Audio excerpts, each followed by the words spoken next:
لله رب العالمين وعلى آله المتقين والصلاة والسلام على سيد الأنبياء والمرسلين وعلى آله وصحبه أجمعين ومن اتبعهم إلى يوم الدين.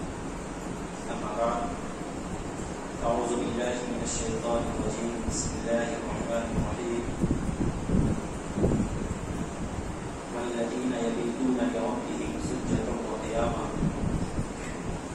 صدق الله العظيم وبلغنا رسوله النبي الأمين الكريم ونحن على ذلك من الشاهدين والشاكرين والحمد لله رب العالمين. آئیے سب سے پہلے ہمارا اپنی اور سارے کائنات کے مرکز عقیدت جناب محمد رسول اللہ صلی اللہ علیہ وسلم کی بارگاہ عالیہ میں عقیدت و محبت کے ساتھ پڑھے ہوئے بعد اللہم صلی علی سیدنا شفیعنا حبیبنا جانا محمد وعلی وجود والکرم وآلہ وبارک وسلم صلی علیہ صلاۃ و سلام علیک یا رسول اللہ. آج کی یہ محفل خصوصیت کے ساتھ سیدنا شیخ عبدالقادر جیلانی غوث اعظم دستگیر رضی اللہ تعالیٰ عنہ کے نام سے منسوب ہے. آپ کے بارے میں کچھ بتانے سے پہلے میں مناسب یہ سمجھتا ہوں کہ آپ کی شان میں وقت کے درویش نے جو چند اشعار کہے ہیں وہ آپ کے سامنے پیش کر دوں. بہت پیارا شعر ہے کہ ابو الوقت غوث زماں غوث اعظم. ابو الوقت غوث زماں غوث اعظم شہنشاہ کون و مکان غوث اعظم. شہنشاہ کون و مکان غوث اعظم. اور تیرا در ہے وہ در کہ جس در پہ جا کر تیرا در ہے وہ در کہ جس در پہ جا کر چکاتے ہیں سر قدسیاں غوث اعظم. چکاتے ہیں سر قدسیاں غوث اعظم. قدسیاں یعنی فرشتے. تیرا وصف جو کر سکے بے محابہ. تیرا وصف تیری تعریف. تیرا وصف جو کر سکے بے محابہ. کہاں سے بلاؤں زباں غوث اعظم. کہاں سے بلاؤں زباں غوث اعظم. اور میرا طرز ہے قادری سہروردی. میرا طرز ہے قادری سہروردی اور چشتی نظامی زباں غوث اعظم. اور چشتی نظامی زباں غوث اعظم. یہ سب پیر و مرشد کا صدقہ ہے ورنہ کہاں ابو سعید اور کہاں غوث اعظم. کہاں ابو سعید اور کہاں غوث اعظم. یقیناً سیدنا شیخ عبدالقادر جیلانی رضی اللہ تعالیٰ عنہ جنہیں پیران پیر بھی کہا جاتا ہے اور دستگیر کے لقب سے بھی آپ نوازے گئے ہیں. دستگیر کا معنی ہوتا ہے مدد کرنے والا، ہاتھ پکڑنے والا. آپ 5ویں صدی میں چلے جائیں. آج سے حضور صلی اللہ تعالیٰ علیہ وسلم کی وفات کے بعد 400 سال کا زمانہ گزر جاتا ہے. اس کے بعد 471 ہجری میں اور بعض نے یہ بیان کیا ہے 461 ہجری میں جیلانی کی سرزمین پر سیدنا شیخ عبدالقادر جیلانی رضی اللہ تعالیٰ پیدا ہوتے ہیں. یہ جیلان ایران کے 30 صوبوں میں سے صوبہ ہے جسے ایران بھی کہا جاتا ہے. نام تو عبدالقادر ہے لیکن آپ کے باپ کا نام ابو صالح عبداللہ جنگی دوست ہے. آپ کو شیخ الاسلام بھی کہا جاتا ہے. علم الاولیاء یعنی اولیاء کرام کے جھنڈے کو اٹھانے والے، اس لقب سے بھی آپ نوازے گئے. اور آپ کو محی الدین بھی کہا جاتا ہے یعنی دین کو زندہ کرنے والے. اور یقیناً آپ نے ایسے وقت میں اپنی زندگی کی کروٹیں بدلی ہیں جس وقت نبی پاک صلی اللہ تعالیٰ علیہ وسلم کا دین مردہ ہو رہا تھا تو آپ نے دین کو زندہ کر کے لوگوں کے سامنے پیش کیا. بغداد میں آپ کی وفات ہوتی ہے. بغداد اور جیلان کے درمیان کا ڈسٹینس آپ پتہ کریں تو اس وقت تقریباً 1000 کلومیٹر سے زیادہ ہے. 18 سال کی جب عمر ہوتی ہے تو حضور غوث پاک رضی اللہ تعالیٰ اپنی والدہ ماجدہ سے کہتے ہیں کہ ماں مجھے علم حاصل کرنے کے لیے اجازت دے دیجیے، میں وطن چھوڑنا چاہتا ہوں. کس کام کے لیے؟ علم حاصل کرنے کے لیے. ذرا غور کیجیے، سیدنا شیخ عبد القادر جیلانی رضی اللہ تعالیٰ علم حاصل کرنے کے لیے یعنی دین کے لیے وطن کو چھوڑ رہے ہیں. اس کے بعد کہاں پہنچ رہے ہیں؟ بغداد کی سرزمین پر. یہ کوئی معمولی بات نہیں ہے. جب آپ کی والدہ ماجدہ نے یہ سنا تو آپ رونے لگی اور اس کے بعد کہتی ہیں کہ میرے بیٹے، دین کی خاطر میں یہ قربانی برداشت کرنے کے لیے تیار ہوں. دین کی خاطر اگر تم مجھ سے جدا ہونا چاہتے ہو تو جدا ہو جاؤ، میں یہ قربانی برداشت کر لوں گی. اور اب قیامت تک یہ آنکھیں تمہارے چہرے کی زیارت کرنے کے لیے ترستی رہیں گی. آخرکار آپ کی والدہ ماجدہ نے اجازت دے دی. ذرا یہاں پہ سوچنے کا مقام یہ ہے کہ سیدنا شیخ عبد القادر جیلانی رضی اللہ تعالیٰ علم کی خاطر، دین کی خاطر اپنے وطن کو چھوڑ رہے ہیں. اور ایسا نہیں ہے کہ یہ معاملہ صرف آپ کی زندگی میں، بلکہ بہت سے اولیاء کرام نے دین کو بلند کرنے کے لیے، دین کی تبلیغ و ارشاد کے لیے آپ نے اپنے گھر بار کو چھوڑ دیا، اپنی مال و جائیداد کو ترک کر دیا، اپنے بال بچوں کو چھوڑ دیا. اس کو ہم آپ اس انداز میں سمجھیں کہ آج ہم لوگ کی سچویشن یہ ہے، حالت یہ ہے کہ دنیا کمانے کے لیے نہ ہمیشہ سے دو نظام چلے. ایک روحانی نظام اور ایک ہے دنیاوی نظام.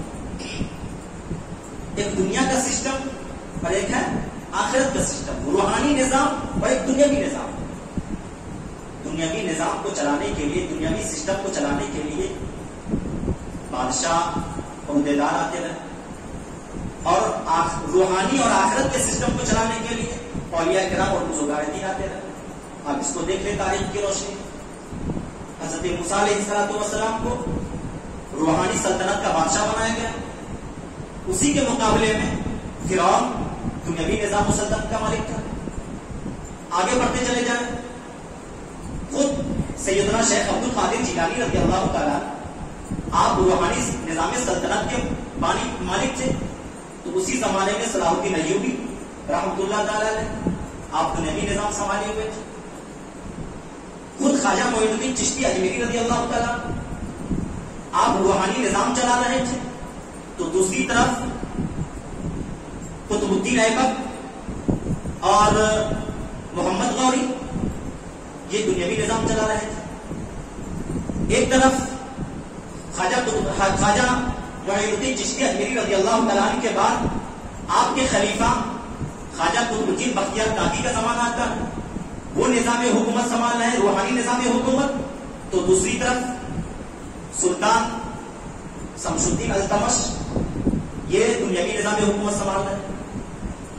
اور آگے بڑھتے چلے جائیں، خواجہ معین الدین چشتی اجمیری رضی اللہ تعالیٰ عنہ کے بعد بابا فرید، اس کے بعد خواجہ نظام الدین اولیاء دہلوی رحمۃ اللہ تعالیٰ علیہ کا زمانہ آتا ہے. آپ ادھر سنبھال رہے ہیں روحانی نظام حکومت، تو دوسری طرف جو ہے محمد تغلق یہ دنیاوی نظام حکومت سنبھال رہے ہیں. یہ دونوں سسٹم ہمیشہ قائم رہے، دنیاوی نظام حکومت اور روحانی نظام حکومت. تو غوث پاک رضی اللہ تعالیٰ جس زمانے میں آپ نے اپنی یہ روحانی نظامی حکومت آپ نے سنبھالا، اسی زمانے میں سلطان صلاح الدین ایوبی آپ دنیاوی نظامی حکومت کو سنبھال رہے ہیں اور قدم قدم پر سلطان صلاح الدین ایوبی کی رہنمائی کرتے ہوئے نظر آتے ہیں. ذرا دیکھیں غوث پاک رضی اللہ تعالیٰ کے بارے میں کیونکہ بات چل رہی تھی کہ آپ نے جب تعلیمی سفر شروع کیا ہے، تعلیمی سفر کی جب شروعات ہو رہی ہے، بڑے سے بڑے اساتذہ سے آپ تصویر کر رہے ہیں. ان اساتذہ میں خاص طور سے ابو الوفا ابن عقیل اور ابو زکریا رحمۃ اللہ تعالی علیہ کا نام آتا ہے. لیکن طریقت میں آپ کے دو شیخ بڑے نمایاں ہیں. ایک شیخ حماد بن مسلم الدباس جنہیں کہا جاتا ہے، اور دوسرے شیخ ابو سعید مخزومی رحمۃ اللہ علیہ، جن سے آپ کو اجازت و خلافت حاصل ہوئی تھی۔ ان شیخ کے بعد مقام علم پر آپ اس قدر فائز ہوتے ہیں اور علمی تباہر اس قدر آپ کے اندر پیدا ہوتا ہے، اس قدر علمی جلالت و شان کے آپ مالک ہوتے ہیں، یقین جانیے کہ ہم اور آپ تو غوث پاک رضی اللہ تعالیٰ کو یہ سمجھتے ہیں کہ بڑے پیر تھے، صرف پیر کی حیثیت سے، عام پیر کی حیثیت سے ہم انہیں تسلیم کرتے، وہ بھی پیر رہے ہوں گے، لیکن اپنے وقت کے بڑے عالم، فاضل، مفتی، محدث اور نہ جانے کتنے علوم اللہ رب العزت نے آپ کے دلوں میں سما رکھا ہے۔ آپ بیک وقت روحانی عملیات بھی کر رہے ہیں، روحانی کام بھی کر رہے ہیں، اور اسی کے ساتھ ساتھ درس و تدریس کا بھی فریضہ انجام دے رہے تھے۔ آپ فتویٰ بھی دے رہے تھے اپنے وقت میں، اور درس و تدریس کا سلسلہ بھی جاری تھا، مجلسیں بھی اٹینڈ کر رہے ہیں۔ اس طرح سے آپ غوث پاک کی زندگی کو دیکھیں تو 4 مسالک جو پائے جاتے ہیں، 4 مسلک میں سے جو 2 مسلک ہے شافعی اور حنبلی، ان 2 مسلک کے مطابق آپ فتویٰ دیا کرتے ہیں۔ اگرچہ آپ بظاہر حنبلی تھے، لیکن آپ مقام اجتہاد پر فائز تھے، اور اس مقام پر آپ آ چکے تھے کہ آپ اگر کسی کی تقلید نہ بھی کرتے پھر بھی آپ کے لیے جائز تھا۔ اس مقام پر آپ پہنچ چکے تھے، مقام اجتہاد پر۔ سیدنا شیخ عبد القادر جیلانی رضی اللہ تعالیٰ کے بارے میں آتا ہے کہ آپ کے پاس حنبلی لوگ بھی سوال کرتے اور شافعی لوگ بھی سوال کرتے، دونوں لوگ سوال کرتے تو آپ فوراً جواب دے دیتے، سوال پڑھا آپ نے، فوراً آپ نے جواب عنایت کر دیا۔ اس زمانے کے جو علماء تھے وہ سوچنے لگے کہ آخر اللہ نے ان کو کیسا علم دیا ہے کہ سوال آتے ہی فوراً جواب دے دیتے۔ کسی مفتی کے پاس آپ جائیں، 2 دن 3 دن ٹائم لگاتے ہیں، اس کے بعد آپ کو جواب دیتے ہیں، لیکن غوث پاک علیہ رحمت و رضوان کی شان یہ تھی کہ سوال آیا فوراً جواب۔ 100 فقہا نے، فقہا کہتے ہیں ان لوگوں کو جو علم فقہ میں مہارت رکھتے ہیں، 100 عالموں نے حضور غوث پاک رضی اللہ تعالیٰ عنہ کی طرف سفر کیا، امتحان لینے کے لیے، جائزہ لینے کے لیے، آخر ان کے پاس کتنا علم ہے کہ فوراً سوالوں کا جواب دیتے ہیں۔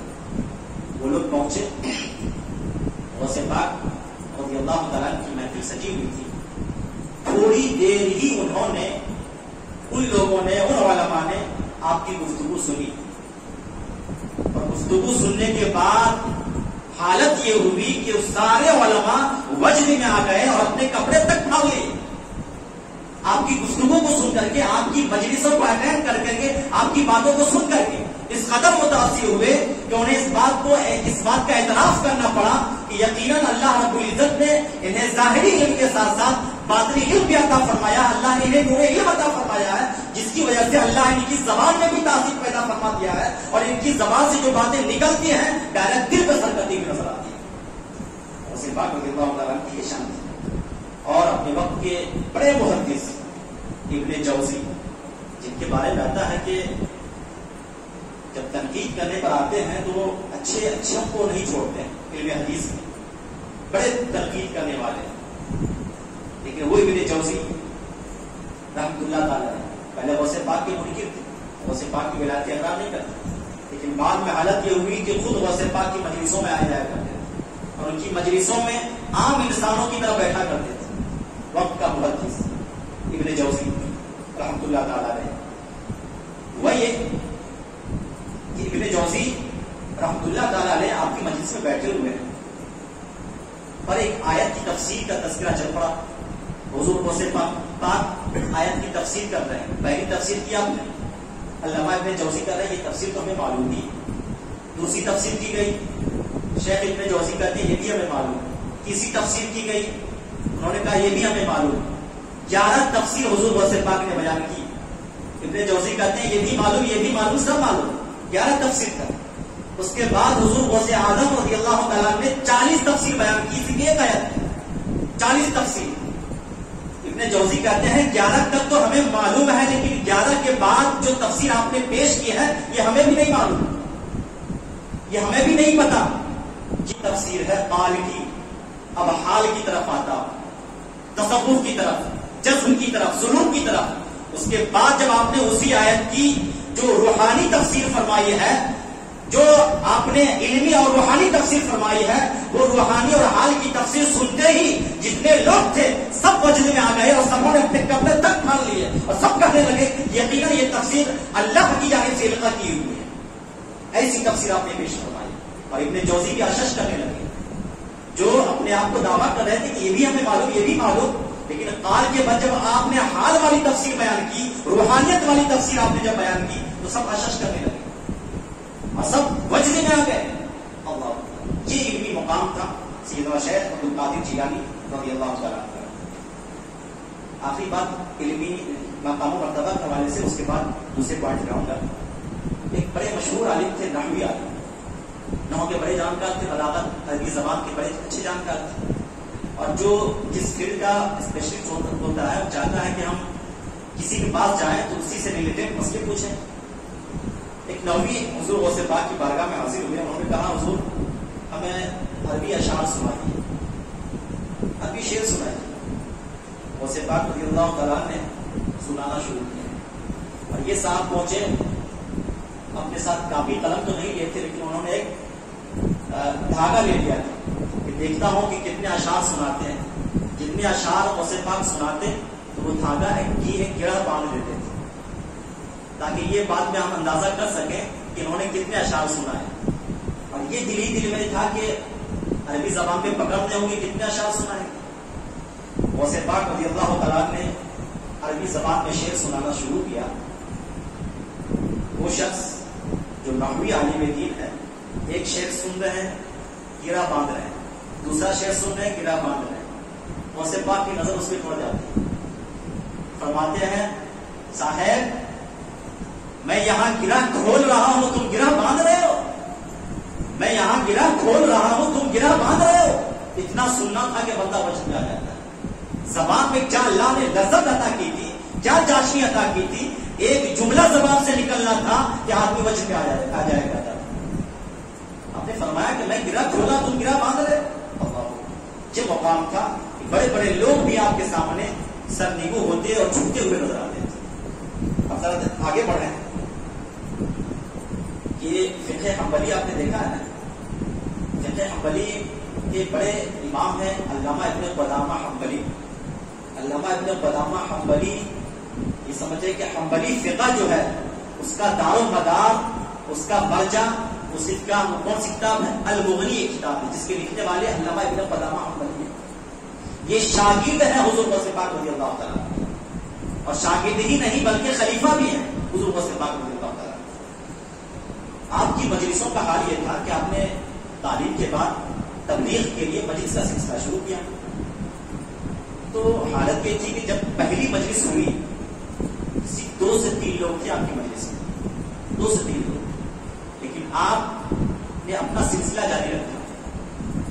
وقت کا غوث، وقت کا قطب، وہ مجلس سجا رہے ہیں، محفل سجا رہے ہیں، لیکن 2 سے 3 آدمی، لیکن آپ کی پیشانی پر شکن نہیں ہے، آپ جو ہے اپنا سلسلہ جاری رکھتے ہیں۔ حالت یہ ہوئی کہ کچھ ہی دنوں کے بعد آپ کی مجلس تنگ ہو گئی، بیٹھنے کی جگہ نہیں ملتی تھی لوگوں کو کہ کہاں بیٹھے اور حضرت کا درس سنیں۔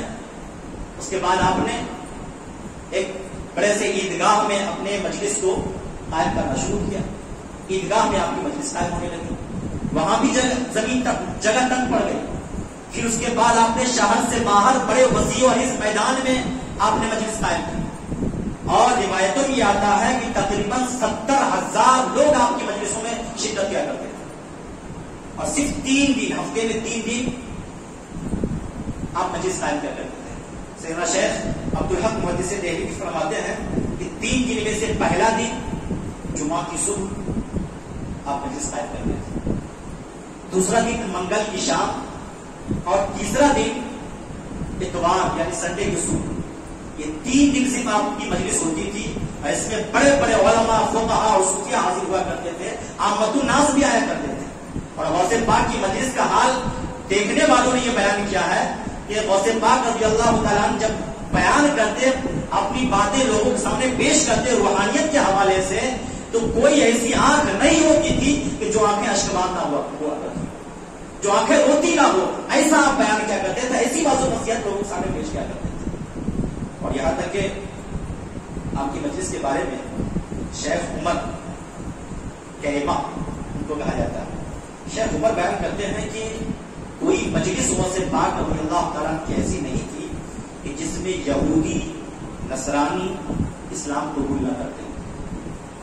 اور یہی تک نہیں بلکہ کوئی مجلس ایسی نہیں تھی جس میں کوئی ڈاکو راہزن یا گناہگار انسان آپ کے ہاتھوں میں توبہ نہ کرتا ہو. یہ تو غور کرنے والی بات تو یہ ہے کہ ہم لوگ کرامتوں کو بیان کرتے ہیں, لیکن غوث پاک کی سب سے بڑی کرامت اس وقت جو یہ تھی, آج بھی اور اسپیکر ہے, 70,000 کا مجمع ہوا کرتا تھا. بعض نے یہ کہا کہ 1 لاکھ کا مجمع ہوتا تھا غوث پاک کی مجلس میں. لیکن سننے والے یہ بیان کرتے ہیں, تاریخ کی کتابوں میں یہ نقل ہے کہ حضور غوث پاک رضی اللہ تعالیٰ کی مجلس میں بیٹھنے والا انسان جو پہلی صف میں بیٹھتا, وہ غوث پاک کی آواز کو جتنا سنتا تھا اتنی ہی آواز میں آخری صف میں بیٹھنے والا انسان بھی سنا کرتا تھا. یہ سب سے بڑی کرامت نہیں تو کیا ہے, یہ بھی بڑی کرامت ہے. ذرا غور کر لیجئے کہ 70,000 لاکھ کا مجمع ہو جہاں پر, وہاں پر پہلی مجلس میں سننے والا انسان وہی سنے وہی سمجھے جو آخری مجلس میں بیٹھنے والا انسان. یہ بہت بڑی بات ہے. حضور غوث پاک رضی اللہ تعالیٰ کی مجالس کے بارے میں تو بہت ساری باتیں بتائی جاتی ہیں, لیکن صحیح بات تو یہ ہے کہ غوث پاک کی مجالس کا حال یہ تھا کہ جو آپ سے امتحان لینے کے لیے یا آپ کا جائزہ لینے کے لیے بھی آتا تو کہیں نہ کہیں آپ کے دل پر یہ بات منکشف ہو جاتی ہے اور وہیں پر وہ توبہ کرتا ہوا نظر آتا. اب ذرا آگے آئیے آپ کے ارشادات کے بارے میں. غوث پاک جب بھی 11ویں شریف کا مہینہ آ رہا ہے, ہم غوث پاک کا تذکرہ کرتے ہیں, ان کا نام لیتے ہیں, کہ کہیں نہ کہیں ہم ان کے ارشادات, ان کی نصیحت, ان کی باتوں اور ان کے اقوال کو نظر انداز کرتے نظر آتے ہیں. ذرا اس حوالے سے میں چند باتیں آپ کے ساتھ شیئر کر دوں. حضور غوث پاک رضی اللہ تعالیٰ نے کیا نصیحتیں کی ہیں. آپ فرماتے ہیں کہ اے انسان, پوری انسانیت کو مخاطب کرتے ہوئے, اے انسان, اگر تجھے مہد سے لے کر کے لحد تک, یعنی ماں کی پیٹ سے لے کر کے, ماں کی گود سے لے کر کے قبر میں جانے تک, اگر تجھے مہد سے لے کر کے لحد تک زندگی دی جائے اور تجھے یہ کہا جائے کہ اپنی محنت, عبادت, ریاضت اور مشقت کے ذریعے سے اس دل میں اللہ کا نام بسا لے, اللہ کی یاد بسا لے, تو رب ذوالجلال کی عزت کی قسم یہ کبھی ممکن, اللہ کے نام کو بسا لے یہ ممکن نہیں ہے, کبھی ممکن نہیں ہے. اس وقت تک جب تک کہ تجھے کسی کامل بندے کی صحبت و نسبت میسر نہ آ جائے, جب تک کسی ولی اللہ کی صحبت میں نہ بیٹھو, جب تک کسی صاحب نسبت کی صحبت میں نہ بیٹھو, اس وقت تک تیرے دل میں, تمہارے دل میں اللہ کا ڈر, اللہ کا خوف اور اللہ کا نام پیدا نہیں ہو سکتا. ذرا غور کیجیے. ہم اور آپ ایسے بہت سے لوگ یہ کہتے ہیں کہ پیری مریدی کے چکر میں کیوں پڑے. اصل یہ ہوتا ہے کہ وہ لوگ بدزن ہو جاتے ہیں ایسے پیروں سے جو دنیا دار ہوتے ہیں, جن کا کام ہی دنیا کمانا اور جن کی نظر ہی مریدوں کے جیب پہ رہا کرتی تھی. لیکن غور کیجیے, آج بھی ایسے اولیاء اللہ موجود ہیں کہ جن کی صحبت میں بیٹھنے سے خدا کی یاد آتی ہے. آج بھی ایسے اہل اللہ موجود ہیں کہ جن کی بارگاہ میں جانے کے بعد آخرت کی یاد تازہ ہوتی ہے. یہ نسبت بہت ضروری ہے ایک انسان کے لیے, صحبت یہ بہت ضروری ہے ایک انسان کے لیے.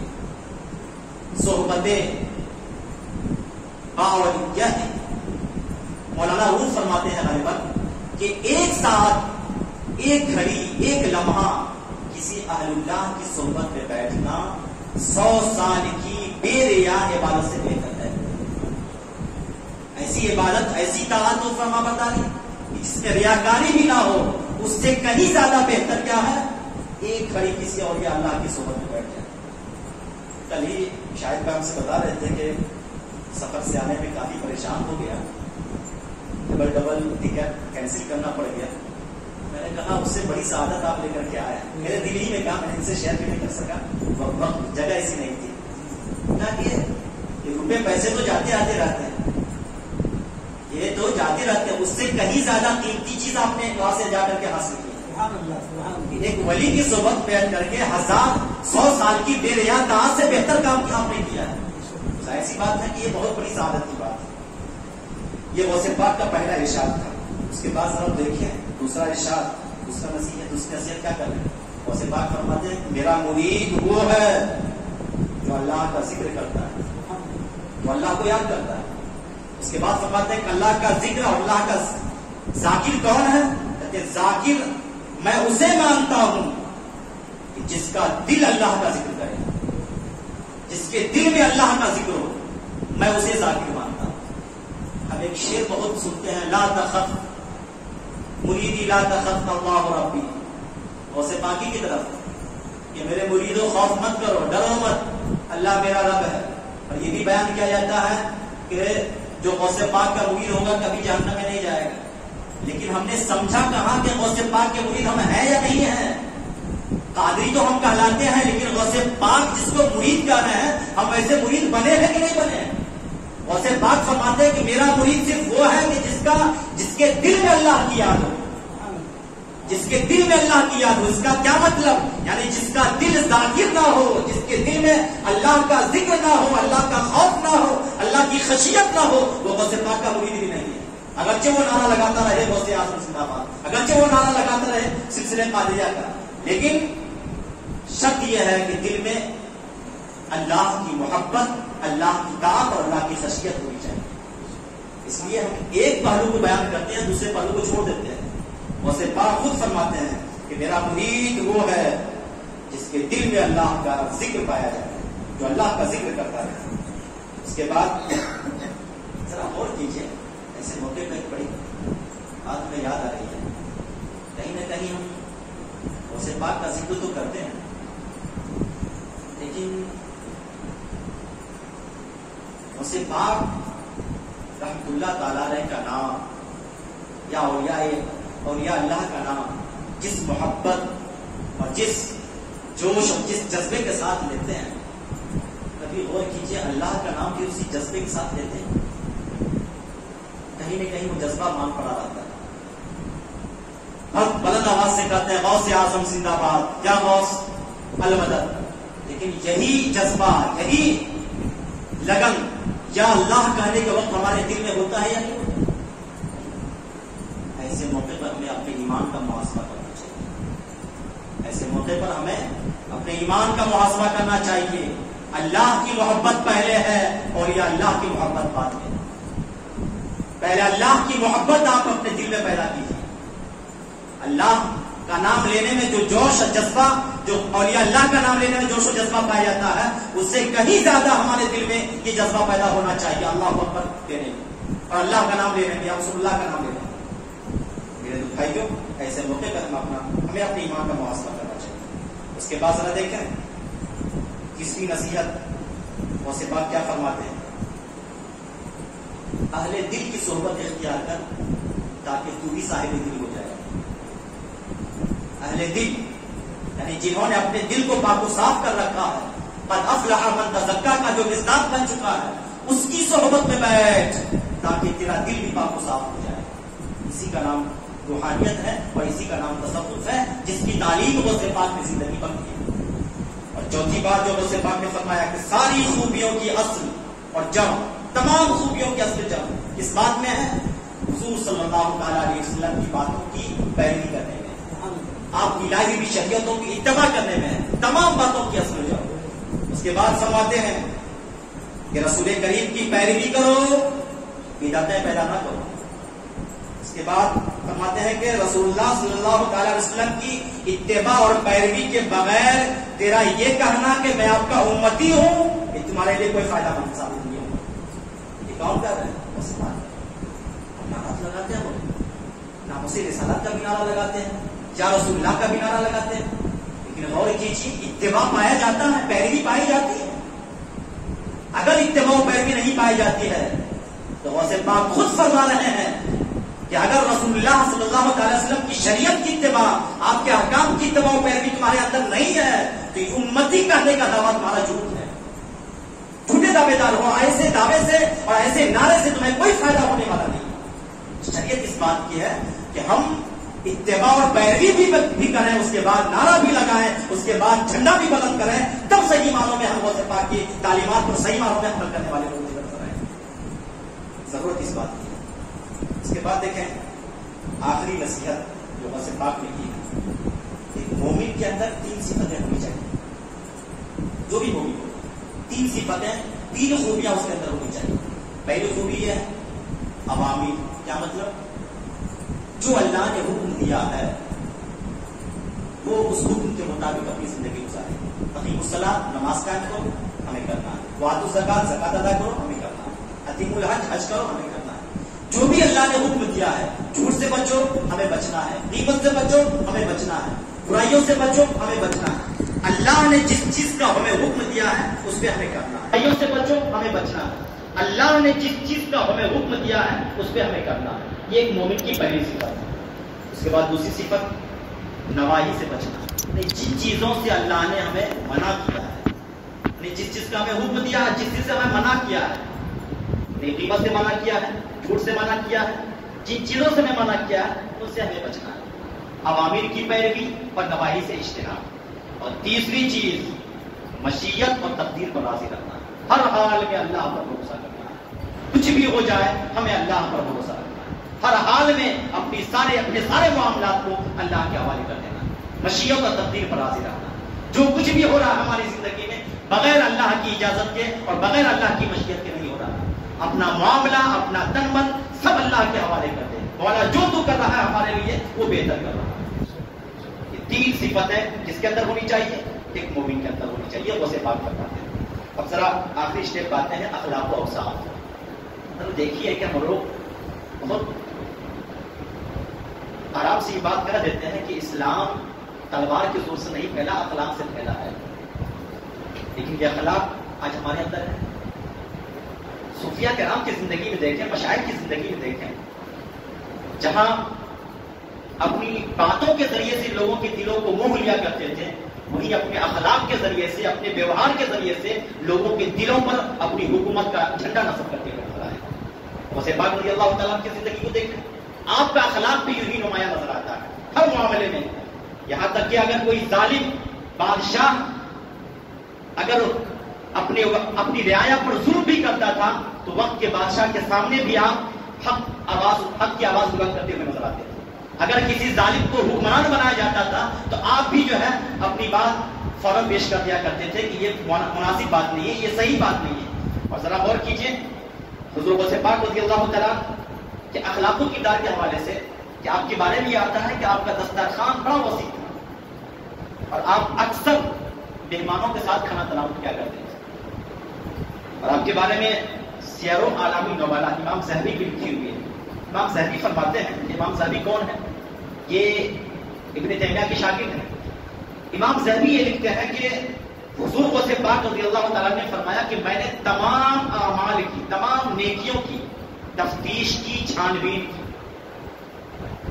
کی، تو میں نے خدا تک پہنچنے کے لیے صرف 2 چیزوں کو دیکھا، 2 عمل کو دیکھا کہ جو 2 عمل خدا تک پہنچانے میں زیادہ مؤثر ہے۔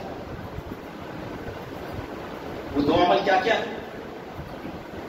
آپ نے کیا فرمایا؟ خدا تک پہنچانے میں 2 عمل زیادہ مؤثر ہیں، اس سے بہتر میں نے کوئی عمل نہیں دیکھا۔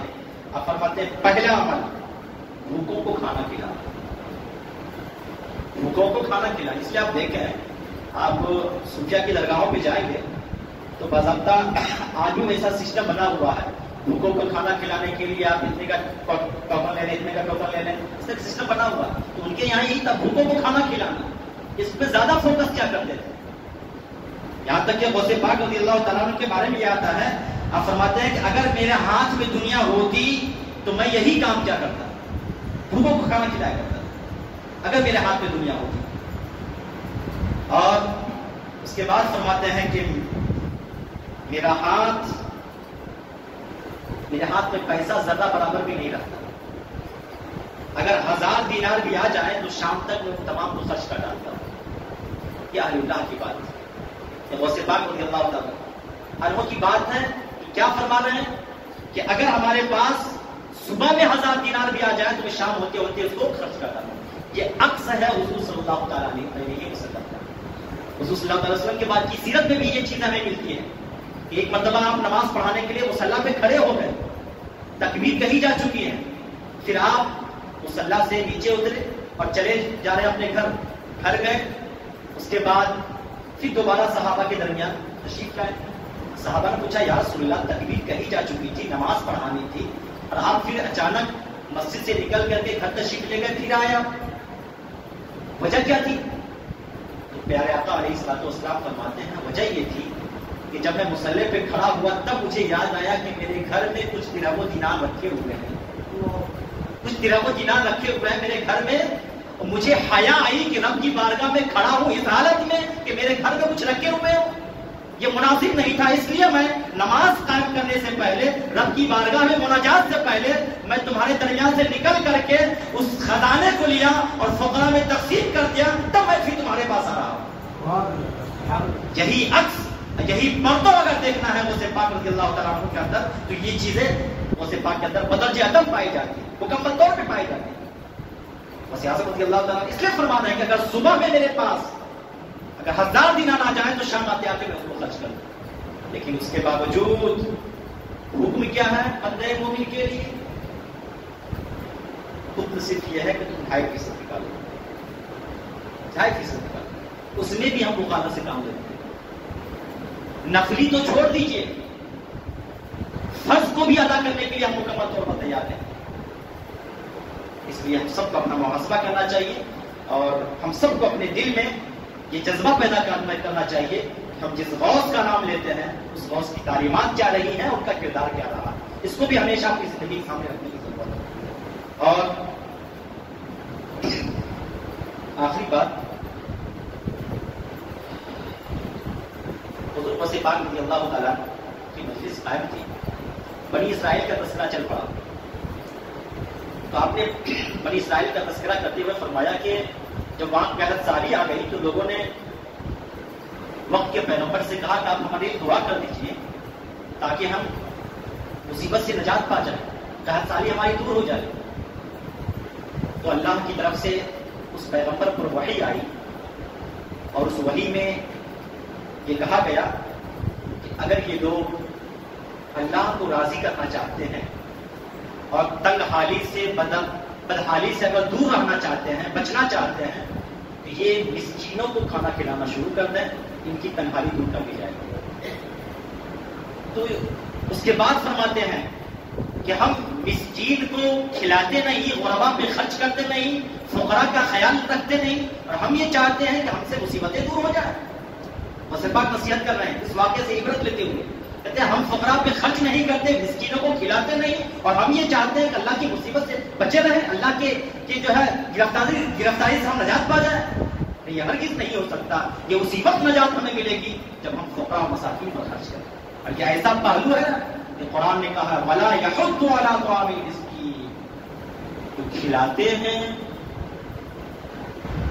اور وہ لوگ جو نہیں کھلاتے وہ بھی پکڑے جائیں گے، اور وہ لوگ جو دوسروں کو ابھارتے نہیں کھلانے پر، ترغیب نہیں دیتے، شوق نہیں دلاتے کہ فقراء کی مدد کرو، غرباء کی مدد کرو، اس کی ترغیب بھی نہیں دیتے، ایسے لوگوں کی بھی پکڑ ہوگی، جس کو قرآن نے کہا وَلَا يَحُضُّ عَلَىٰ طَعَامِ الْمِسْكِينِ. اس لیے ہم سب کو اپنا محاسبہ کرنا چاہیے. اور کرامتیں بھی تھیں لیکن ٹائم بہت زیادہ ہوتا جا رہا ہے. ایک کرامت اگر سننے اگر گنجائش ہو وقت کی تو حضور سیدنا شیخ عبد القادر جیلانی رضی اللہ تعالیٰ نے آخری وصیت بھی کی تھی، اس کو بھی سماعت کر لیں. اپنے بیٹے کو زندگی میں کے آخری مرحلے میں جو اپنے بیٹے کو نصیحت کی تھی، وصیت میں 2 باتیں آپ نے فرمائی تھی. آپ نے کہا تھا میرے بیٹے نصیحت یہ ہے تمہارے لیے، آخری وصیت اور نصیحت میں فرق ہے. وصیت یہ ہے تمہارے لیے کہ تم شریعت کا جو ظاہری حکم ہے، نماز روزہ حج زکات وغیرہ، اس کے علاوہ جو بھی ظاہری حکم ہے اس کو مضبوطی سے تھامے رہنا، شریعت کے احکام پہ مکمل طور پہ عمل کرنا، پہلی وصیت. اور دوسری وصیت یہ ہے کہ تم تقوی اختیار کرنا. تقوی اختیار کرنا کیوں؟ کہ تقوی، ہم لفظ تقوی سن کر کے گزر جاتے ہیں، یہ معمولی چیز نہیں ہے. اللہ کی بارگاہ کا اگر آپ معزز بننا چاہتے ہیں نا، مکرم بننا چاہتے ہیں، اللہ کی بارگاہ کا قرب اگر حاصل کرنا چاہتے ہیں تو آپ کو تقوی اختیار کرنی پڑے گی، جس کو قرآن نے کہا ان اکرمکم عند اللہ اتقاکم، اللہ کے نزدیک سب سے بڑا متقی اور پرہیزگار وہ ہے جس کے دل میں اللہ کا تقوی پایا جاتا ہو، اللہ کا خوف پایا جاتا ہو۔ تقوی کا معنی ڈر، خشیت، خوف، اللہ کا ڈر، اللہ کا خوف۔ ہم اگر کوئی کام کر رہے ہیں یہ دیکھیں کہ اللہ نے اس کا حکم دیا ہے کہ نہیں دیا، اگر جائز ناجائز دونوں پہلو ہے تو یہ دیکھیں کہ کس چیز کو اللہ نے جائز کہا ہے اور کس چیز کو اللہ نے ناجائز فرمایا، کس چیز کو اللہ نے ہمارے لیے حلال کیا ہے اور کس چیز کو اللہ نے ہمارے لیے حرام فرمایا ہے۔ ہر معاملے میں اللہ کو ہم حاضر ناظر سمجھ کر کے اور یہ ارادہ رکھیں، یہ یقین رکھیں کہ یہ اس میں اللہ کا حکم ہمارے نزدیک کیا ہے۔ جب یہ خوف، یہ جذبہ، یہ لگن پیدا انسان کے اندر ہو جاتا ہے تب وہ متقی کہلاتا ہے۔ تو اللہ کا تقوی اختیار کرو اور شریعت کے احکام پر عمل کرو۔ اور ویسے بات رضی اللہ تعالیٰ کی یہ مجلس لگی ہوئی تھی، ایک شخص آ کر کے حاضر ہو کر کے کرتا، حضور ہمارے یہاں کل دعوت ہے، آپ تشریف لائیں۔ آپ نے دعوت قبول کر لی۔ دوسرا شخص بھی آیا، اس نے بھی کہا حضور ہمارے یہاں دعوت ہے، آپ تشریف لائیں کل افطاری کے ٹائم پر۔ آپ نے اس کی بھی دعوت قبول کر لی۔ تیسرا شخص آیا، اس کی بھی دعوت آپ نے قبول کر لی۔ غرض 40 لوگ آتے ہیں اور 40 کی دعوت آپ نے قبول کر لی۔ بہت مشہور واقعہ ہے لیکن میں جو اس سے نتیجہ نکالنا چاہتا ہوں اس پہ غور کیجیے گا۔ سب کی دعوت قبول کر لی آپ نے۔ ویسے بات رضی اللہ تعالیٰ کل ہو کر کے سب کی دعوت پہ پہنچ رہے ہیں، 40 لوگ۔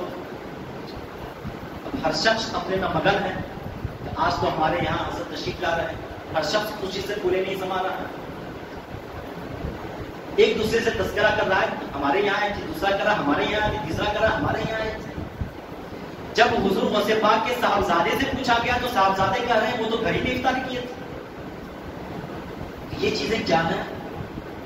یہ ہے اگرچہ عقل میں آنے والی بات نہیں ہے ظاہری طور پر، لیکن میں آپ کو بتا دوں کہ اس کی وضاحت خود مولانا اشرف علی تھانوی صاحب نے کی ہے۔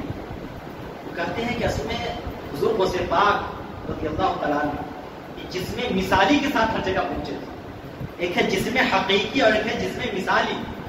آپ کا عکس، آپ کا پرتو، وہ 40 جگہ جو آپ گئے ہیں وہ آپ کا عکس گیا، آپ کا پرتو گیا۔ یہ جس میں مثالی جس کو کہا جاتا ہے، جس میں مثالی بن کر کے وہ آپ 40 جگہ آپ نے افطار کیا تھا۔ یہ غوث پاک رضی اللہ تعالیٰ عنہ کی زندگی ہی میں صرف نہیں ہے، بلکہ آپ ذرا غور کیجئے ملک الموت دنیا میں کتنی موتیں ہوتی ہیں، اور ایک ہی وقت میں 2 شخص کا انتقال ہوتا ہے۔ اب کیا کہیے گا کہ ملک الموت یہاں آئے تھے کہ وہاں آئے؟ ملک الموت تو ایک ہی ہے نا، ہر جگہ پہنچ رہا ہے، جسم تو ان کا ایک ہی ہے نا، یہ جسم مثالی کے ساتھ پہنچ رہا ہے۔ اللہ رب العزت اپنے خاص بندوں کو ایسا مقام عطا فرما دیتا ہے کہ وہ ایک ہوتے ہوئے بھی انیک ہوا کرتے ہیں، ایک ہوتے ہوئے بھی انجمن ہوا کرتے ہیں، ایک ہوتے ہوئے بھی ہر جگہ موجود ہوا کرتے ہیں۔ یہ جس میں مثالی کے ساتھ پہنچ جاتے ہیں۔ یہ بات کون کہہ رہے ہیں؟ مولانا شفیق تھانوی۔ اور صرف یہی نہیں بلکہ خود سلفی جماعت کے بڑے عالم دین ہیں شیخ ابن تیمیہ، انہوں نے غوث پاک رضی اللہ تعالیٰ عنہ کی بڑی تعریف کی ہے۔ انہوں نے کہا قطب العارفین، عارفین کے قطب تھے غوث پاک رضی اللہ تعالیٰ عنہ۔ اور یہی تک نہیں بلکہ شیخ ابن تیمیہ نے چند باتیں کہی ہیں کہ آپ قطب العارفین بھی تھے، کبار مشائخ بھی تھے، شریعت کا مضبوط علم بھی رکھنے والے تھے، اور اس کے ساتھ ساتھ بھلائی کا حکم دینے والے اور برائیوں سے روکنے والے تھے۔ اور بعض روایتوں میں یہاں تک آتا ہے کہ خود شیخ ابن تیمیہ سیدنا شیخ عبد القادر جیلانی رضی اللہ تعالیٰ عنہ کے کسی مرید سے بیعت ہوئی تھی، اللہ علیہ السلام طرح طرح کی بات ہوئی تھی۔ یہ غوث پاک رضی اللہ تعالیٰ عنہ کا تذکرہ ہم نے آپ کے سامنے کیا، یہ بتانے کے لیے کہ ہم سب حضور غوث پاک رضی اللہ تعالیٰ عنہ کی تعلیمات پر، آپ کی نصیحتوں پر اور آپ کی زندگی کا جو گوشہ ہم نے آپ کے سامنے پیش کیا ہے کہ ان کی نظر میں مرید کون ہے اور ان کی نظر میں قادری کون ہے، یہ ساری چیزیں بتانے کے لیے صرف نہیں ہے، عمل کرنے کے لیے ہے۔ اس لیے بتائی جاتی ہیں تاکہ ہم اگر غوث پاک سے محبت کرتے ہیں تو ان کی تعلیمات کو اپنی نگاہوں کے سامنے رکھیں۔ اگر ہم غوث پاک کا نعرہ لگاتے ہیں تو ان کی ارشادات کو، ان کے فرمودات کو ہم اپنی نگاہوں کے سامنے رکھیں اور یہ سمجھنے کی کوشش کریں کہ غوث پاک رضی اللہ تعالیٰ نے کس ذریعے سے اور کس طریقے سے آپ نے اپنے پیغامات کو ہم تک پہنچایا ہے، اور ہمیں بھی کیسے ان کی تعلیمات پر عمل کر کے دنیا و آخرت کو سنوارنے کی کوشش کرنی ہے۔ اس لیے میرے بھائیوں، ہم سب کی ذمہ داری ہے کہ غوث پاک کی ارشادات پر عمل کریں اور آپ کے بتائے ہوئے طور و طریقے پر اپنی زندگی گزارنے کی کوشش کریں۔ اور اللہ تعالیٰ ہم سب کو صراط مستقیم پر چلنے کی توفیق عطا فرمائے۔ آخری شعر کے ساتھ اپنی گفتگو ختم کر رہا ہوں کہ ابو الوقت غوث زماں غوث اعظم، شہنشاہ کونوں، مقام غوث اعظم، یہ سب پیر و مرشد کا ہے فیض ورنہ، کہاں ابو سعید اور کہاں غوث اعظم۔ السلام علیکم ورحمۃ اللہ وبرکاتہ۔ سب سامنے کھڑے ہو جائیں، اس کے بعد دعا اور فاتحہ